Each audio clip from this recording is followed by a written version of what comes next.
Oke, kita coba ya. Hari ini saya mau bikin materi berkaitan dengan accounting for not accountant. Eh, Sebenarnya ini sebuah kayak video tutorial lah ya untuk mengguidance orang-orang yang tidak punya dasar akuntansi, kan tetapi mencoba untuk mempelajari akuntansi. Saya membagi materi ini menjadi 8 bagian besar. Pertama, perancangan chart of account, akuntansi aset lancar, akuntansi aset tidak lancar, kemudian akuntansi kewajiban lancar, akuntansi kewajiban tidak lancar, akuntansi pendapatan, akuntansi beban, dan penyusutan laporan keuangan. Tapi ini sebagai arahan saja ya, guidance lah dianggap begitu, supaya materi ini lebih fokus. Pertama, saya mau mengajari bagaimana rekan-rekan merancang chart of account. Kenapa chart of account? Chart of account ini adalah kalau di sistem informasi akuntansi ini menjadi uh, primary key ya, menjadi kunci utama dari sebuah sistem akuntansi.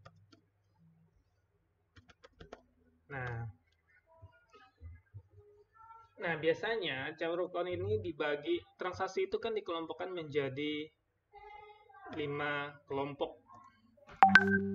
Itu dikelompokkan menjadi 5 kelompok.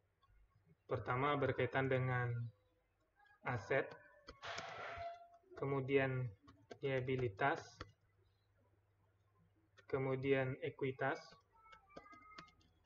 kemudian pendapatan, dan beban. Kan ada yang bertanya, tapi kan kita sering melihat bahwa cabukan itu bisa sampai 9. Sebenarnya 9 itu pengembangan dari beban aja sebenarnya. Umumnya kadang orang menyusun beban itu menjadi 5 ya kan sampai dengan 9 gitu. Nah, 5 itu biasanya dia menjadikan uh, beban langsung kalau di jasa ya. Kemudian harga pokok penjualan kalau di perusahaan dagang. Kemudian di sini baru ada yang mengelompokkan beban umum dan administrasi. Kemudian di sini ada juga yang mengelompokkan menjadi beban operasional misalkan gitu. Kemudian di sini ada mengelompokkan beban dan pendapatan lainnya. Terus di sini pajak badan. Nah, mungkin ada juga yang melihat bahwa ini berbeda. Terutama dari 6 sampai 9 ini berbeda. Memang 6 sampai 9 ini bisa saja berbeda. Perusahaan bisa mengembangkan ke model detail yang mereka harapkan. Biasanya agak sama di 5 tuh, beban langsung, kemudian menjadi harga pokok produksi, harga pokok penjualan, bisa. Karena nyebutnya nomor 5 ini sekali pengembangan. Tapi kalau ini bisa yang 6, 7, 8, 9 ini bisa pengembangan, macam-macam. Selama saya menjadi auditor ini macam-macam nih pengembangan ini, itu pengelompokan. Nah, pada prinsipnya pengelompokan ini juga terpengaruh oleh laporan keuangan sebenarnya.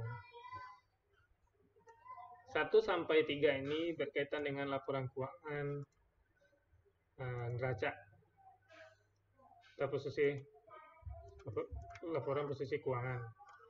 Ini kaitannya dengan neraca, ya kan? Ini kaitannya dengan neraca, laporan neraca atau posisi laporan keuangan.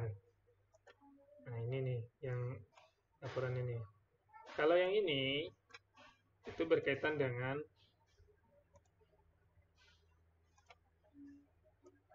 laporan laba rugi.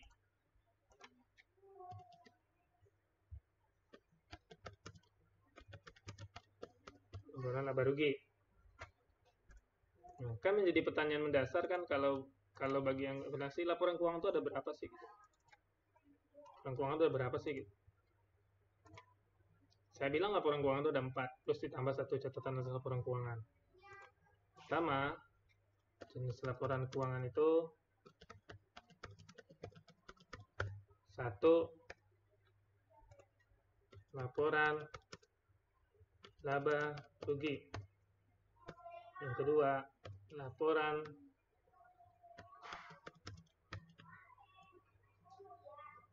posisi keuangan atau laporan ekuitas dulu, perubahan ekuitas. Kemudian laporan posisi keuangan atau neraca. Ketiga, laporan arus kas. Yang 4 ya kan. Nah, kemudian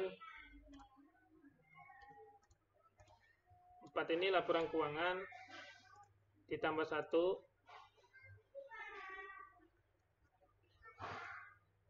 catatan atas laporan keuangan, ya kan? Atas laporan keuangan. Kalau judulnya begitu.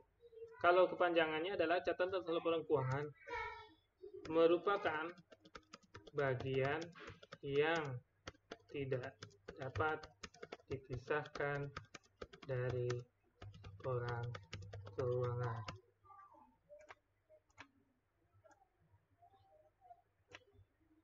Jadi kalau menurut saya laporan keuangan itu ada 4. Catatan itu adalah merupakan bagian yang tidak dapat dipisahkan dari laporan keuangan. Dia adalah bagian yang tidak dapat dipisahkan dari laporan keuangan. Kalau nggak percaya, coba aja lihat laporan keuangan TBK deh. Hanya 4 inilah yang memiliki kalimat catatan kaki yang menyatakan ini kan. Nah, beranjak dari sini barulah kita buat chart of account. Ya kan? Kita buatlah chart of account. Saya memisahkan chart of account itu menjadi 4 bagian biasanya. Paling sederhananya 4 bagian. Pertama adalah saya bikin dulu kepala akun.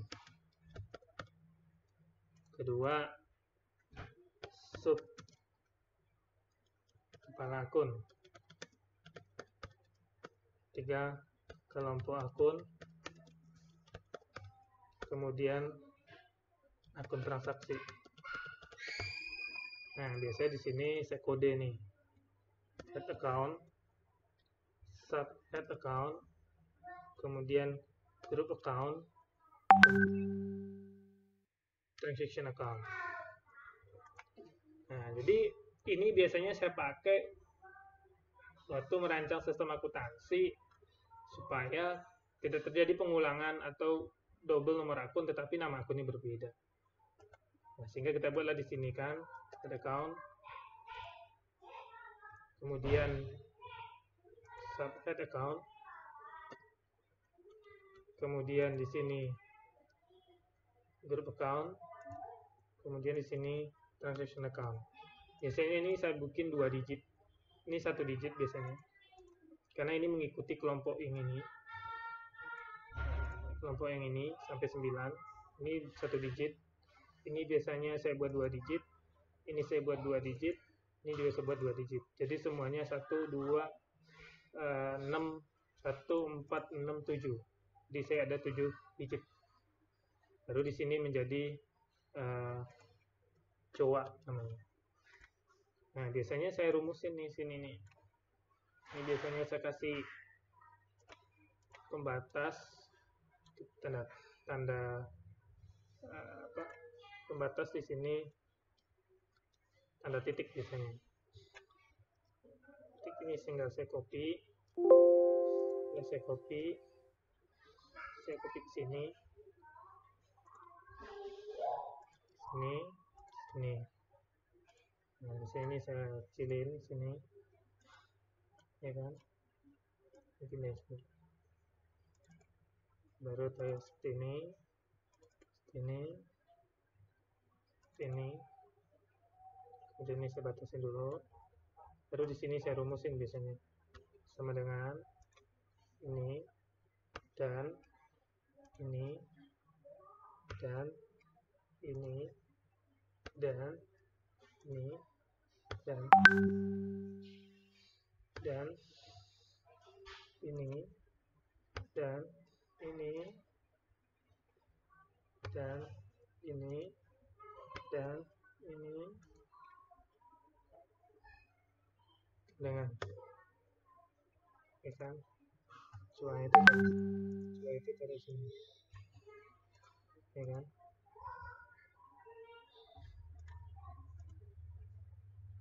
Kita evaluasi lagi, berarti yang terakhir nggak usah, ya kan? Nah, misalkan saya mau bikin di sini set itu kan kodenya 1, kelompok besarnya 1. Di sini saya bikin dulu di sini 6 teks. Biasanya saya rubah di sini teks. Jadi semuanya saya rubah dengan teks dulu.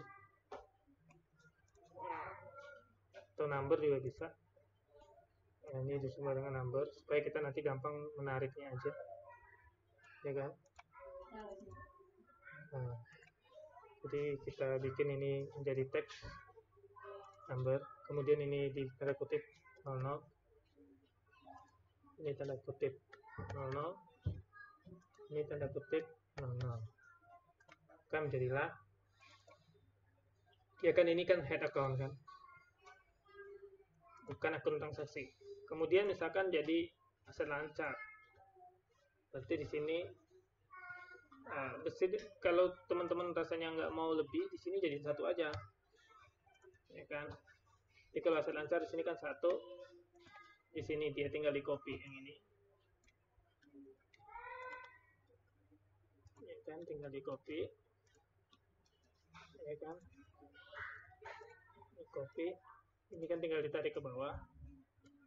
Jadilah di sini aset lancar. Nah, misalkan aset lancar ini mau teman-teman jadikan di sini kas atau bank gitu, misalkan kas dulu, ya kan? Misalkan di sini mau dijadikan kas setara kas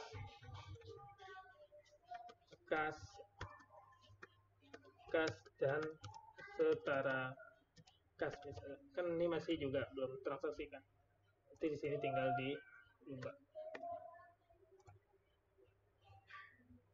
Kalau di sini mau ditulis menjadi kasnya,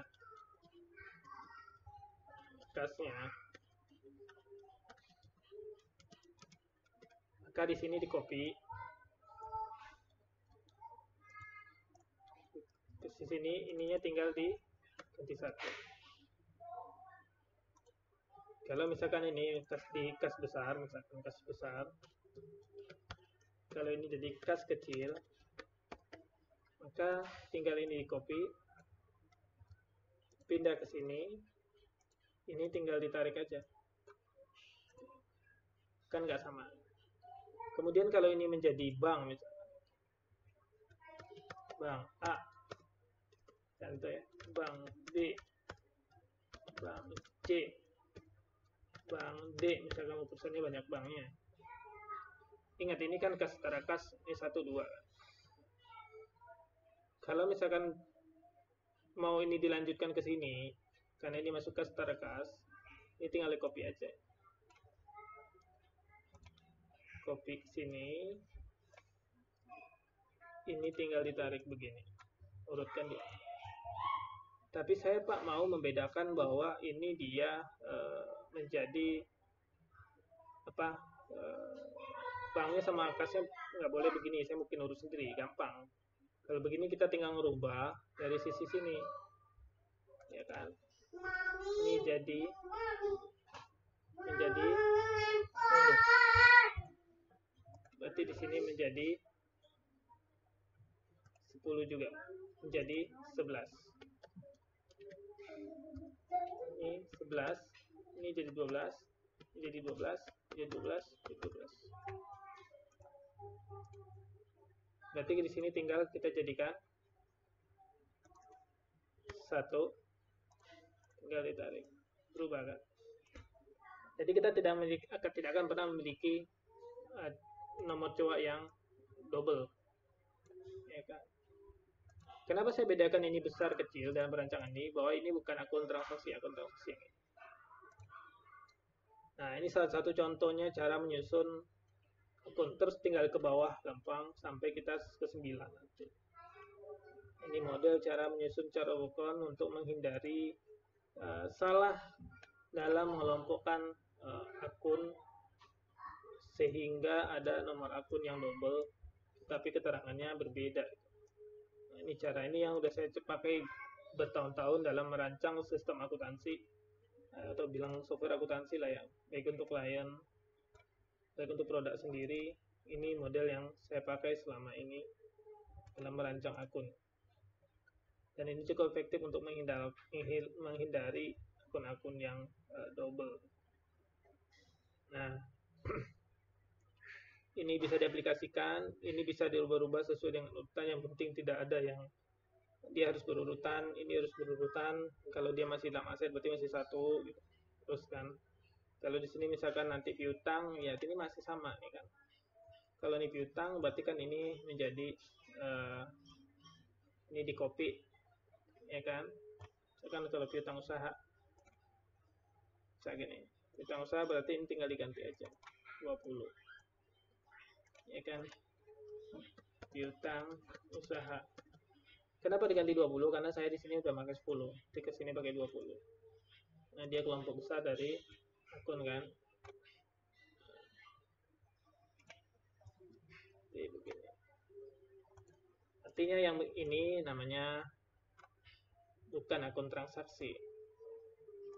Ini bukan akun transaksi, tapi sebagai kelompok akun pelaporan. Jadi kalau kita buat seperti ini, maka pelaporan kita bisa kita bisa narik berdasarkan ini, bisa menarikkan berdasarkan ini saja, bisa menarik berdasarkan ini saja.